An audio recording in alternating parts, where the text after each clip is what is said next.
Nós vamos abrir a palavra de Deus em Isaías capítulo 40, e continuar a exposição desse capítulo, agora nos versículos 21 a 26. Mas nós vamos ler todo o capítulo mais uma vez, até o final do capítulo, do 21 até o final do capítulo, para termos mais uma vez a noção do todo, sabermos em que parte do capítulo estamos e as implicações que já são pré-anunciadas a partir da leitura do texto. Então, Isaías 40, a partir do versículo 21, diz assim: Será que vocês não sabem? Será que não ouviram? Será que isso não lhes foi anunciado desde o princípio? Vocês não entenderam isso desde a fundação do mundo? Vocês não atentaram para os fundamentos da terra? Ele é o que está assentado sobre a cúpula da terra, cujos moradores são como gafanhotos. É Ele quem estende os céus como cortina e os desenrola como tenda para neles habitar. É Ele quem reduz a nada os príncipes e torna em nulidade os juízes da terra. Mal foram plantados e semeados, mal se arraigou na terra o seu tronco, já secam, quando um sopro passa por eles e uma tempestade os leva como palha. Com quem vocês vão me comparar? A quem eu seria igual, diz o Santo. Levantem os olhos para o alto e vejam quem criou estas coisas. Aquele que faz sair o seu exército de estrelas, todas bem contadas, as quais ele chama pelo nome, por ser ele grande em força e forte em poder, nenhuma só vem a faltar. Por que então você diz, ó Jacó, e você fala, ó Israel, o meu caminho está encoberto ao Senhor e o meu direito passa despercebido ao meu Deus? Será que você não sabe? Nem ouviu que o eterno Deus, o Senhor, o Criador dos confins da terra, nem se cansa, nem se fatiga? A sabedoria dele é insondável. Ele fortalece o cansado e multiplica as forças ao que não tem nenhum vigor. Os jovens se cansam e se fatigam, e os moços de exaustos caem. Mas os que esperam no Senhor renovam as suas forças, sobem com asas como águias, correm e não se cansam, caminham e não se fatigam. Até aí, meus irmãos e irmãs, a leitura da palavra do Senhor. O que temos aprendido até aqui nesse texto da palavra de Deus? Que o Senhor é totalmente incomparável, que não há ninguém que possa ser colocado ao lado dele para servir de medida, para servir de comparação. Após dizer aqui nos versículos anteriores, que Deus não tem ajudantes, não tem conselheiros, ele não tem cooperadores nesse sentido, porque tudo que ele decidiu fazer e fez foi totalmente por sua iniciativa, por sua decisão, sem precisar coletar opiniões alheias, quer de criaturas celestes, quer de criaturas terrenas. Nesse sentido, ele não tem conselheiros, ele não tem ajudantes. Mas também foi dito que ele não tem concorrentes, ele não tem rivais, porque ninguém se compara a ele, ninguém está à altura dele. Muitas vezes, no imaginário popular, que surge a partir de uma teologia errada, uma teologia falsa, que infelizmente permeia a maior parte das igrejas por aí, Deus é descrito como tendo um rival. E esse rival é o diabo. E esse rival é um ser maligno. Mas a Escritura jamais coloca o diabo como um verdadeiro rival de Deus. É claro que ele é um adversário, mas ele é um adversário nosso. Aliás, é assim que o apóstolo Pedro o chama, né? O diabo, vosso adversário. Está sempre, né, rodeando, tentando devorar alguém na espreita. Ele é sim um adversário, mas é um adversário nosso. Ele não é um adversário de Deus, porque ele não está à altura de Deus. É desigual demais.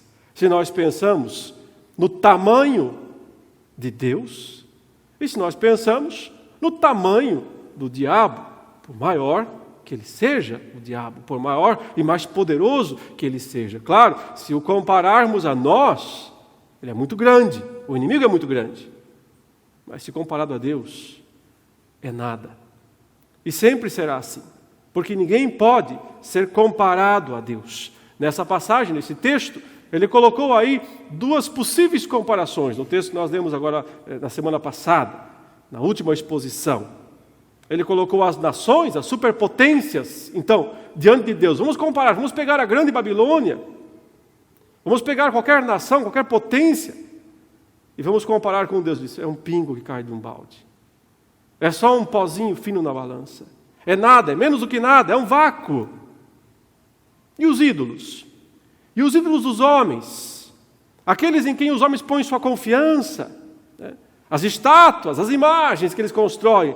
Então, o texto diz, ridículo tentar comparar esse tipo de coisa com o Criador, o Eterno, o Soberano. Totalmente ridículo confiar em imagens de escultura, venerar, adorar, se dirigir a elas de alguma maneira, porque elas são apenas pedra e pau, madeira, que não tem vida, que não tem sentimentos. Essa seria a coisa mais absurda de todas. Por isso que a idolatria é a coisa, é a atitude do coração dos homens, de todas, a mais absurda e ridícula que existe. Mas agora, nesta passagem, o Senhor quer se mostrar na sua grandeza a partir das suas obras. E mais uma vez o texto vai evocar, né, Deus como o grande Criador de todas as coisas. E é assim que essas primeiras perguntas, que estão aqui nos versículos 21 e 22, são feitas, e para onde elas querem nos dirigir, quando ele diz, será que vocês não sabem? Veja, essa pergunta aqui, ela está feita, claro, em conexão com o que acabou de ser dito, quando ele descreveu todo o processo de idolatria. Ele descreveu aqui nos versículos 19 e 20, uma pessoa, primeiro um rico, depois um pobre. E os dois, dentro dos seus recursos e possibilidades, capacidades, eles vão criar um objeto de adoração, um objeto de intercessão, alguma coisa que vai ajudá-los de alguma maneira. Eles pensam, né, que aquilo vai ajudá-los. Então, o texto descreve, e eu falei isso na última vez, né, que o simples fato de o texto sequer emitir uma opinião contra isso, já é muito significativo, porque a simples descrição de uma pessoa criando, formando da madeira, formando do ouro, que seja, né, um objeto de adoração, já é ridículo por si mesmo. Já é absurdo, já deveria ser ridículo e absurdo por si mesmo. Mas então agora ele faz as perguntas que têm que ser feitas. E elas estão aqui no verso 21. Será que vocês não sabem? De onde vem essa loucura? Será que vocês não ouviram? Veja, saber, ouvir. Será que isso não lhes foi anunciado desde o princípio? Vocês não entenderam isso desde a fundação do mundo? Vocês não atentaram para os fundamentos da terra?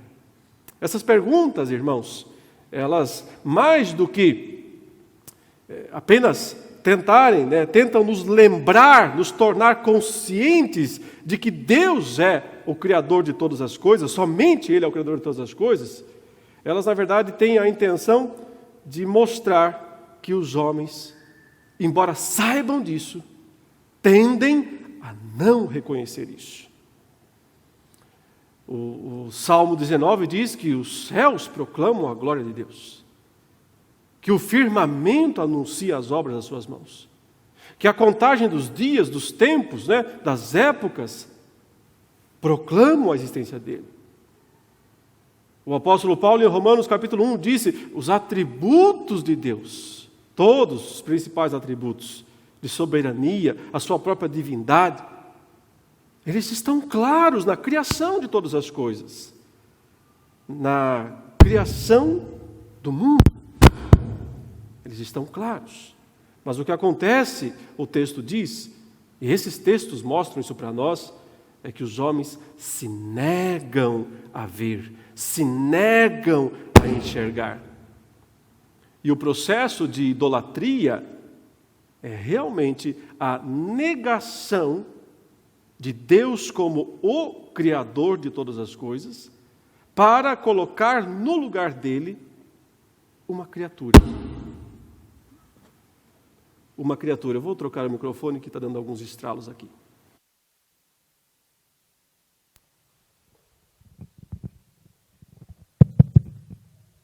Então as perguntas aqui não apenas lembram se os homens estão conscientes de quem Deus é, porque de certa forma todos estão mesmo conscientes disso. Há uma pregação íntima no coração dos homens dizendo Deus existe. Mas o fato é que os homens não reconhecem isso, não admitem isso. E essas perguntas aqui que o texto está fazendo para os homens, vocês não lembram? Vocês não ouviram? Vocês não prestaram atenção na pregação que está aí em toda a natureza, em todas as coisas criadas? Nos lembram as perguntas que o próprio Deus fez a Jó, lá no capítulo 38 do livro de Jó. Quando o Senhor fez aquelas perguntas: Jó, onde você estava quando eu criei o mundo? Onde você estava quando eu estabeleci a ordem de todos os eventos deste mundo, desta terra? E o que Deus queria com isso era lembrar Jó de que ele é o único que, por ter criado todas as coisas, sabe o que fazer com elas, sabe como cuidar delas, sabe como administrá-las. Porque a dúvida de Jó, os irmãos lembram qual foi? Ele achou que possivelmente alguma coisa estivesse errada, falhando nos planos de Deus, já que ele estava sofrendo tanto por causa da sua enfermidade, das suas perdas pessoais, terríveis perdas pessoais, e contudo ele não encontrava a razão, o motivo dessas perdas. Ainda que os seus amigos tivessem chegado ali e tentado convencê-lo de que devia ser algum pecado que ele tivesse cometido, a causa de todo aquele sofrimento, mas Jó simplesmente não conseguia encontrar esse pecado tão escabroso, tão terrível. E então ele chegou a pensar que poderia haver algo errado, talvez no plano de Deus, talvez no projeto de Deus. E perguntou se Deus não concederia a ele uma conversa, uma audiência, um encontro, para ele poder justificar diante do tribunal de Deus a sua própria indignação diante do seu estado. Mas quando Deus concede o tal encontro, a tal conversa, em vez de Jó falar, é Deus quem fala.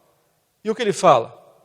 Ele apenas pergunta: você estava lá quando eu comecei a criar a terra?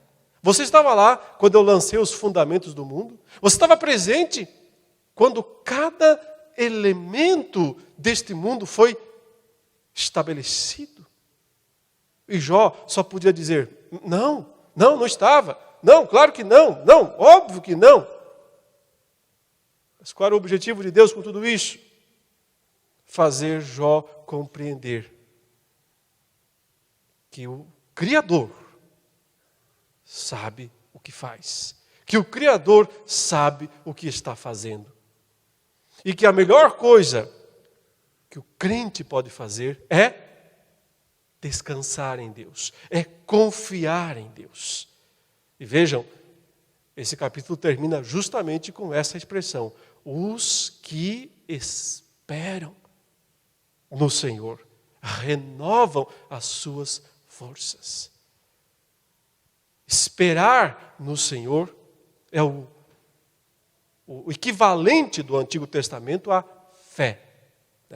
Aquilo que o Novo Testamento fala em crer no Senhor Jesus. Crer no Senhor. É confiar nele, é esperar nele.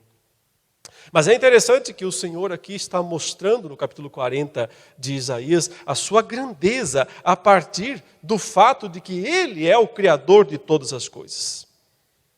Ou seja, as pessoas deveriam olhar para o mundo criado, a terra especialmente, ou aquilo que nós chamamos hoje de o planeta, deveriam olhar para a terra criada e ver por trás dela o Criador. Mas os homens se recusam a fazer isso. Eles preferem criar teorias e teorias e mais teorias que tentem se auto-explicar e que consigam dessa maneira descartar Deus do processo. Mas a pergunta a ser feita é: conseguem? Alguma teoria explica? Alguma teoria dá explicações suficientes, satisfatórias para a simples existência deste mundo? Ou para a existência do universo? Vejam bem, meus irmãos, dizer que o universo surgiu de um grande Big Bang não explica nada. Porque qual é a origem do Bang? Qual é a origem da explosão? Como ela surgiu? De onde ela veio? Ou seja, nenhuma teoria é capaz de nos levar à verdade fundamental. Há uma explicação consistente para a origem de todas as coisas. A verdade fundamental é Deus. Ele está lá no princípio de todas as coisas. Por isso, o apóstolo João, quando fala da criação do mundo, e ele está parafraseando de certa forma Gênesis 1:1, que diz: no princípio criou Deus os céus e a terra. O apóstolo João, em João 1:1, ele diz: no princípio, e é a mesma expressão lá de Gênesis, no princípio. Mas interessantemente João diz: no princípio era o Verbo. Antes de criar, antes de algo ser trazido à existência, é preciso que já tenha existido algo incriado, eterno. No princípio era o Senhor Jesus. Ele já existia, ele já estava lá. E então ele diz: todas as coisas foram feitas por meio dele. Aí está a explicação consistente. Aí está a verdade fundamental. Essa é a explicação consistente, única, que pode ser dada para a simples existência de todas as coisas. Por isso, essas perguntas aqui, no versículo 21, deveriam levar as pessoas a abrir o seu entendimento e dizer: por que é que eu estou negando tudo isso? As pessoas deviam ser honestas consigo mesmas. Claro que isso é um contrassenso. Como é que um pecador vai ser honesto consigo mesmo? Mas deveriam ser honestos ao ponto de dizer: por que é que eu estou negando isso? Qual é o meu interesse em negar a verdade fundamental? Em negar a única explicação satisfatória para a existência de todas as coisas? E se elas tivessem sinceridade ao ponto de admitir, de buscar dentro de si mesmas as razões, os motivos pelos quais elas negam, elas perceberiam que essas razões não são intelectuais. Essas razões não são lógicas, de natureza racional, de natureza lógica.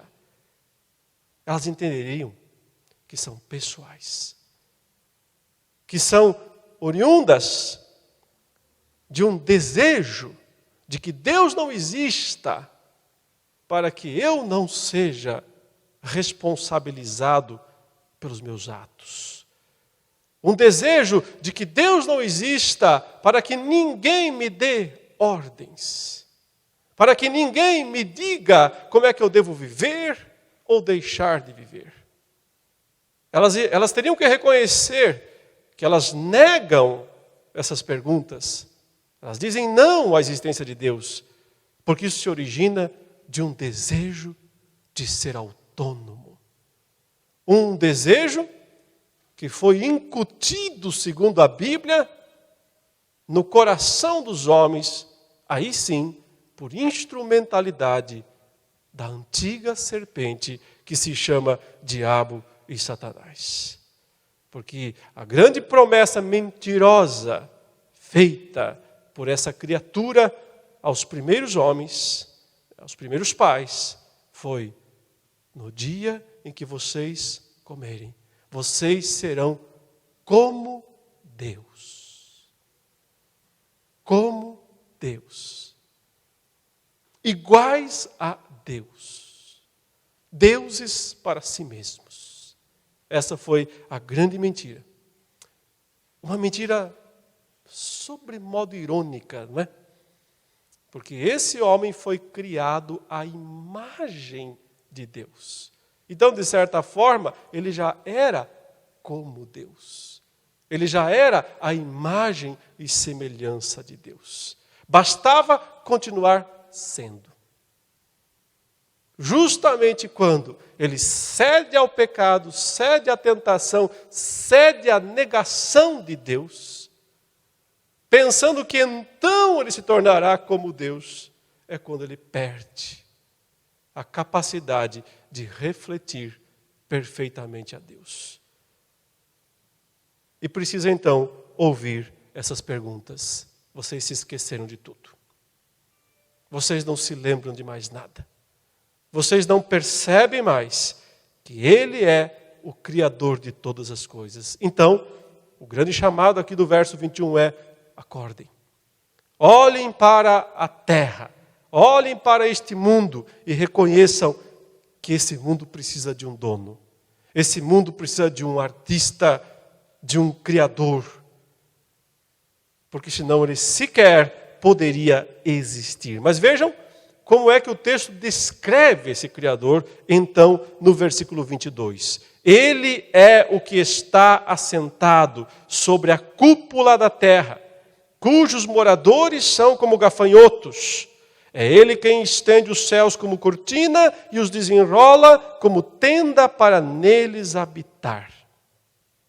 Essa expressão aqui, ele está assentado sobre a cúpula, literalmente é círculo, sobre o círculo da terra. Por isso que algumas versões mais antigas diziam redondeza, né? A ideia realmente aponta para o horizonte. Quando nós olhamos para o horizonte, nós vemos aí, né, uma ideia de círculo.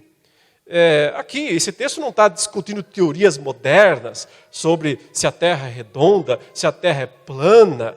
Isso pouco importa. Eu não consigo entender como é que muitos cristãos se engajam, ferrenhamente em discussões dessa natureza, pensando que assim vão trazer qualquer vantagem para o Evangelho, para a pregação do Evangelho. Frequentemente só trazem confusão, né, desânimo e falta de compreensão das verdades fundamentais. Os cristãos nunca deveriam se envolver em discussões dessa natureza. Isso foge ao nosso escopo. Mesmo assim, contudo, mesmo assim, é interessante perceber o texto falando em círculo, falando em redondeza, falando que, como nós podemos ver o horizonte, ele forma mesmo um círculo. E dessa maneira, o texto está dizendo que o Senhor está acima disso, que Ele estabeleceu dessa forma, e que Ele colocou o céu ou a abóbada celeste, como uma espécie de cortina. E que atrás dessa cortina, Deus está. Ou seja, ele está dizendo que Deus não está necessariamente em algum lugarzinho ali em cima, que nós pudéssemos pegar uma nave espacial, um foguete. Outro dia, um dos bilionários aí, acho que mais do que um, foram dar um passeio lá para cima. Subiram ali, a gente fica admirado pensando que eles foram, sei lá, até a Lua ou até Marte, eles subiram 100 quilômetros. 100 quilômetros de altura, 100 quilômetros é o que você vai daqui até ali no litoral, né? Mais ou menos foi essa distância gigantesca que eles subiram lá para cima e se criou toda essa expressividade no mundo por causa de uma viagem insignificante. Totalmente insignificante. Mas, mesmo que esse foguete pudesse ir milhares de quilômetros, ou como medem, anos-luz da Terra, não chegaria até onde Deus está. Porque a ideia é que Deus se ocultou atrás disso. Deus criou tudo isso para, de alguma maneira, escondê-lo de nós. Até que Ele decida se revelar. Até que Ele decida vir até nós. E de fato Ele veio. E veio, como diz João, como homem. E habitou entre nós. Mas vejam também como é que os homens aí são descritos. São descritos como gafanhotos. Diante dele, no seu tamanho, na sua grandeza, os homens, já naqueles tempos bíblicos, aos milhões, hoje aos bilhões, são apenas isso, gafanhotos. Ou seja, insignificantes. Mas aqui entra um paradoxo. Porque se por um lado é assim que nós somos vistos por Deus, como gafanhotos, insignificantes, então também se torna ainda mais incompreensível e admirável o que está expresso em João 3,16. Porque Deus amou ao mundo de tal maneira que deu o seu Filho unigênito, para que todo aquele que nele crer não pereça, mas tenha a vida eterna. Deus, sim, entregou o seu Filho por gafanhotos. Isso mostra a incompreensibilidade e quão imensurável é o seu amor. Em primeiro lugar, portanto, nós temos aqui a grandeza do Criador sobre a terra criada. O círculo da terra, a grandeza do Criador sobre todos os habitantes desse mundo. Incomparável Deus é. Mas então, na sequência, nós temos Deus falando sobre os príncipes desse mundo, os poderosos desse mundo. Ele diz o seguinte, aí no verso 23 e 24.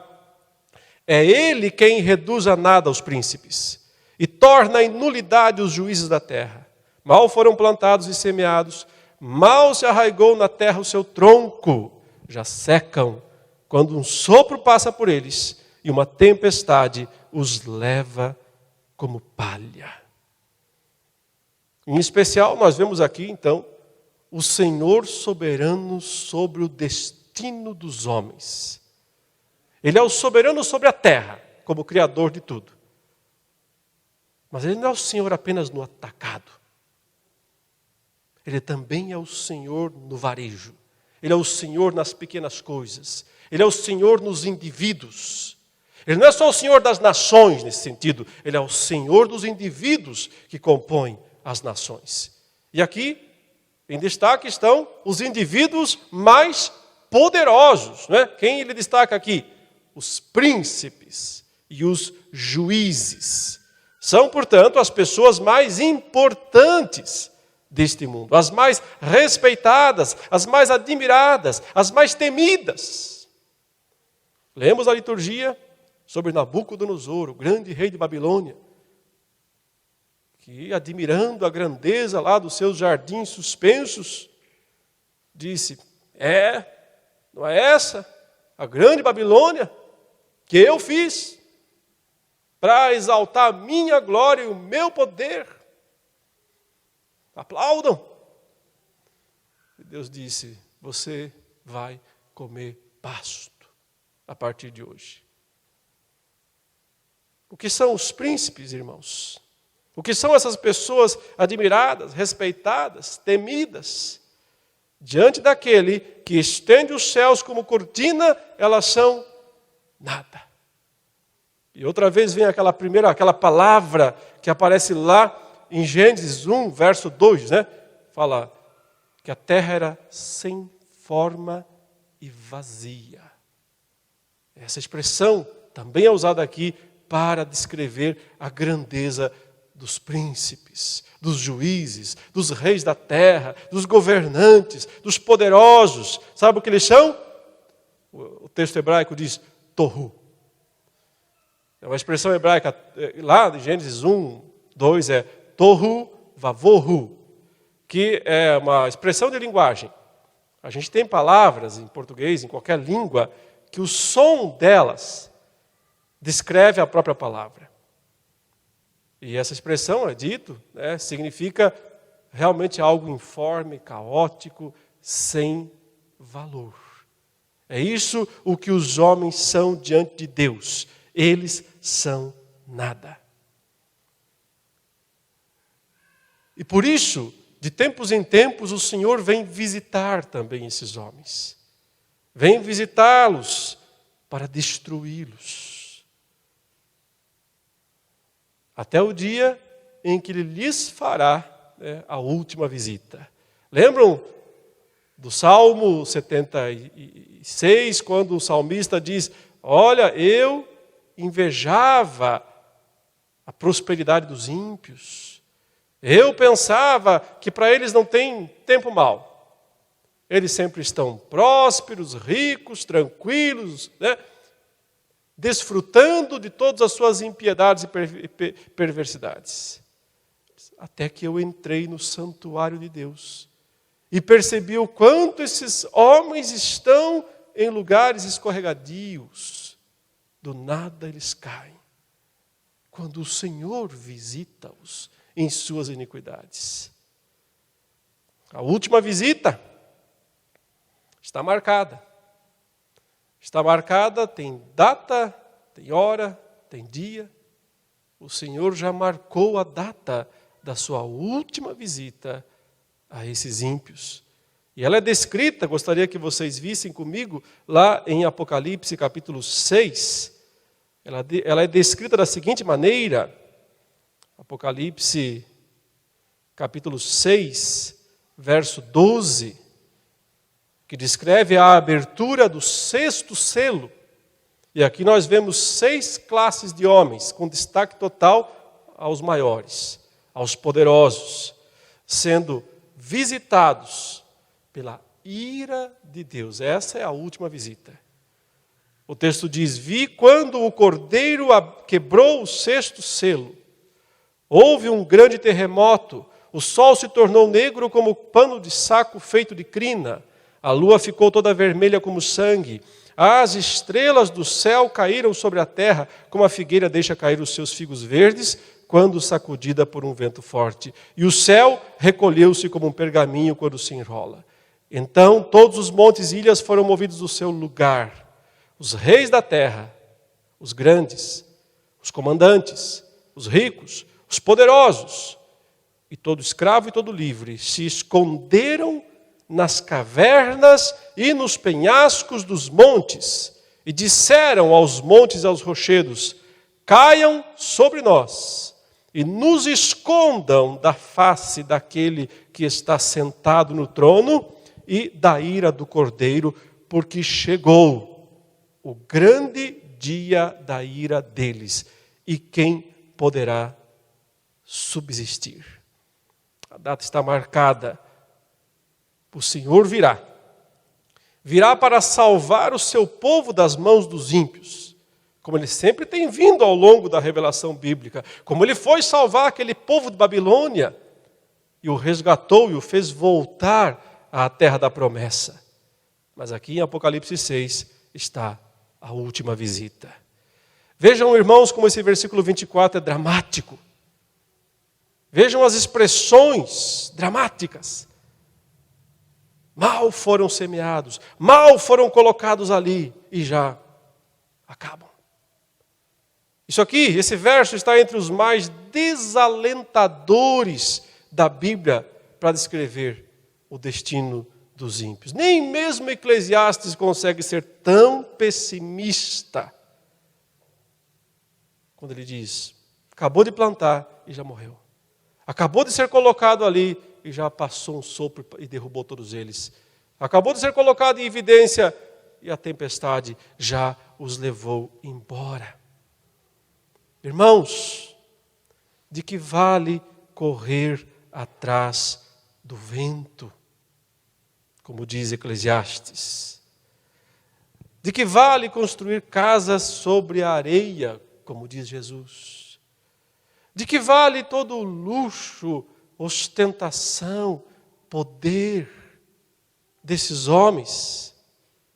O cemitério, com toda a sua podridão, espera por todos eles do mesmo modo. Murchar e secar é a recompensa de todos. Por isso, como diz Paulo, se não houver ressurreição dos mortos, se nós não cremos, não acreditamos na ressurreição dos mortos, a vida não tem qualquer sentido. Se Deus não existe, esse mundo não tem sentido. Se a ressurreição não existe, a nossa vida não tem sentido. Mas então, para que não caiamos nesse sentimento de desespero, olhando para baixo, o Senhor nos chama a olhar para cima. E vejam o modo como Ele faz isso, voltando aí em Isaías 40, agora os versos 25 e 26. Agora vejam, Deus em pessoa está falando. Até aqui, as perguntas foram feitas a respeito dele. Vocês não sabem quem Ele é, vocês não ouviram o que Ele fez, mas agora não. Até aqui foi dito, com quem vocês querem comparar a Ele? Agora Deus toma o microfone. E Ele mesmo fala. E Ele mesmo discursa. Ele diz, com quem vocês vão me comparar? A quem eu seria igual? E essa frase tem assinatura. Diz o Santo. Levantem os olhos para o alto e vejam quem criou estas coisas. Aquele que faz sair o seu exército de estrelas, todas bem contadas, as quais ele chama pelo nome, por ser ele grande em força e forte em poder, nenhuma só vem a faltar. Deus aqui, que fala e diz qual é seu nome. E a gente sabe que Deus tem títulos na Bíblia, né? Alguns títulos são dados, existe até um nome próprio, que é aquela palavra composta de 4 letras hebraicas, né? O chamado tetragrama, que alguns traduzem como Jeová, outros como Yahvé. Ninguém sabe a pronúncia correta, porque ninguém sabe quais eram as vogais que estavam naquele nome quando Deus se revelou. Mas Deus tem outros nomes, Ele é o Altíssimo, Ele é o Todo-Poderoso. Mas aqui Deus prefere usar um título que passa a ser também o nome dele. Diz o Santo. E veja, é singular mesmo. E é definido mesmo. Não é um santo, é o Santo. Quem fala é o Santo. Santidade em Deus aponta para a sua absoluta incomparabilidade. É porque Ele é diferente de todos. Porque somente Ele é santo. E o profeta Isaías teve uma experiência dura com isso, duríssima. Justamente no ano da morte do maior rei dos dias de Isaías, Uzias, um bom rei, mas que morreu de forma trágica, quando, vamos dizer assim, meteu os pés pelas mãos e tentou fazer aquilo que não era dele em termos de ofício sacerdotal. Morreu tragicamente. Depois de 40 anos de reinado, tinha feito reformas impressionantes. E lá estava o trono de Israel, ou de Judá, vago. Então o capítulo 6 diz, no ano da morte do rei Uzias, eu vi o Senhor assentado sobre um alto e sublime trono. E foi ali que essa palavra foi repetida 3 vezes, na língua das criaturas mais puras que existem, os serafins, que clamavam uns para os outros dizendo, Santo, Santo, Santo é o Senhor dos exércitos. Repetindo 3 vezes a expressão santo, eles diziam, Santíssimo, absolutamente santo. Dolorosa experiência para Isaías, quando percebeu que ele, um pecador, estava diante do Deus Santo. Ai de mim, eu sou um homem de lábios impuros, habito no meio de um povo pecador igualzinho a mim. Mas os meus olhos viram o Senhor dos exércitos. Deus resolveu o problema da incompatibilidade entre a pecaminosidade do homem, Isaías, e a sua santidade. E a solução, irmãos, sempre é sacrifício. Sempre é o sangue sendo derramado. É o próprio Deus Santo se sacrificando para salvar a sua criatura amada, que não passa de um mero gafanhoto. E ainda assim, amada. Quando Deus diz, quem fala isso é o santo, nós então podemos entender por que é que ele é incomparável. E por que é que somente nele está toda a razão da nossa confiança. E porque somente nele nós devemos esperar. Porque os que esperam no Senhor ficarão fortes novamente. Esperar em Deus significa entender quem Ele é. E confiar nisso. E para dar uma última amostra disso, ele diz, olhem para o alto. Quase como quando ele chamou Abraão e disse, veja as estrelas, Abraão, conte-as, se tu podes. Não dá para contar. Então prometeu a Abraão uma descendência numerosa. Agora, irmãos, o Senhor chama cada um de nós. Não é só Abraão, é cada um de nós. Ele diz, olhem para as estrelas. Você sabe o nome delas? Todas. No máximo umas 4 ou 5. Eu e o Victor sempre ficamos dando para dizer, aquela lá é o planeta Vênus. Ó, lá está Marte, ali está Júpiter, ali está Saturno. A gente gosta um pouquinho de astronomia, eu e ele. Mas a gente sabe umas 10 estrelas no máximo. O número de estrelas que tem no céu, ninguém sabe. Mas aqui Deus é descrito como aquele que sabe o nome de cada uma. E chama cada uma pelo nome. Para que ela cumpra o seu papel, a sua função no mundo. E se nós ainda tomarmos o simbolismo da expressão estrelas na Bíblia, nós veremos que também isso aponta para as criaturas celestes, os anjos, em todas as suas hierarquias e esferas incompreensíveis para nós, os quais nós nem devemos tentar entender porque não nos foi revelado. Mas devíamos saber que tem anjo bastante no universo de Deus. E todos eles também estão lá para executar as ordens dele. E é curioso que o próprio Senhor Jesus, uma das posições claras que ele ocupa assim que ele ressuscita e sobe aos céus e se assenta à direita de Deus como Senhor dos céus e da terra, é dito, por exemplo, como diz em 1 Pedro 3,22, ficando-lhes subordinados anjos, potestades e poderes.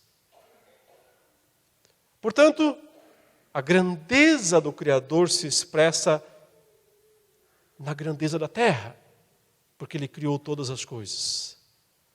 A grandeza do Criador se expressa no seu domínio sobre os indivíduos, inclusive os príncipes, os quais logo vão secar, logo vão murchar. Mas a grandeza do Criador também se expressa na grandeza dos céus, com todas as suas estrelas infindáveis, com todos os seus anjos infindáveis. Ele está entronizado acima dos querubins. Ele governa céus e terra. E ninguém desobedece às suas ordens. Como eu disse, irmãos, tudo isso aqui é apenas uma preparação para o que vem em seguida, no final desse capítulo, que é o fato de que esse Deus poderoso assim, grande assim, redime seu povo do seu cansaço, da sua incapacidade, da sua falta de força, tudo isso por causa da queda, por causa do nosso pecado. Tudo isso foi dito para que nós possamos compreender e confiar, descansar nele, no poder dele, que é capaz de nos erguer das cinzas, capaz de nos erguer da dor, do desespero, do sofrimento e da própria morte. Da própria morte. Porque certamente a morte não é o fim para aquele que espera. Pensemos assim. Se Ele nos criou, se Ele criou tudo que existe, Ele pode nos recriar também. Aliás, Ele já fez isso. Já nos recriou espiritualmente em Cristo Jesus. Já nascemos de novo, já somos novas criaturas. Então Ele pode sim também nos recriar depois da morte, nos ressuscitar e nos dar a vida eterna e incorruptível que nós tanto desejamos e tanto ansiamos. Por quê? Porque Ele criou e sustenta todas as coisas. Porque Ele dita e governa o destino de todos os homens. Porque Ele dita e governa o destino dos céus. Esperemos nele. Porque jamais seremos ou ficaremos decepcionados. Todo o que nele espera tem as suas forças renovadas. Vamos orar. Nesta manhã, Senhor, compreendemos pela Tua palavra mais um pouco a respeito da Tua grandeza. De maneira que a nossa fé aumente e confie, descansando a cada dia mais no Senhor e no Seu poder. Livra-nos do mal, livra-nos de nós mesmos e nos mantenha firmes no caminho da verdade. É o que nós te pedimos em nome de Jesus. Amém.